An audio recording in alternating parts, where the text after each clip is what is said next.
సిద్దిపేట చరిత్రలో ఈ ప్రాంతం వివిధ రాజవంశాల పాలనలో ఉండేది. దీని పేరు వెనుక సిద్దిక్ అనే సైనికుల స్థావరం ఉందని నమ్ముతారు. పురాతన మతమైన కట్టడాలు, లాల్ కమల్, బుర్జ్ వంటి చారిత్రక కట్టడాలకు ఈ నగరం ప్రసిద్ధి చెందింది.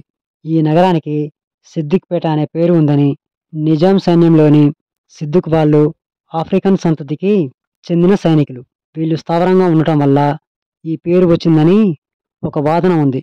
ఈ ప్రాంతం మౌర్యులు, శాతవాహనులు, కాకతీయుల వంటి అనేక రాజవంశాల పాలనలో ఉండేది.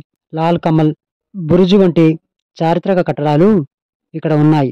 ఇవి కాకుండా అనేక దేవాలయాలు, మసీదులు, చర్చిలు కూడా ఉన్నాయి.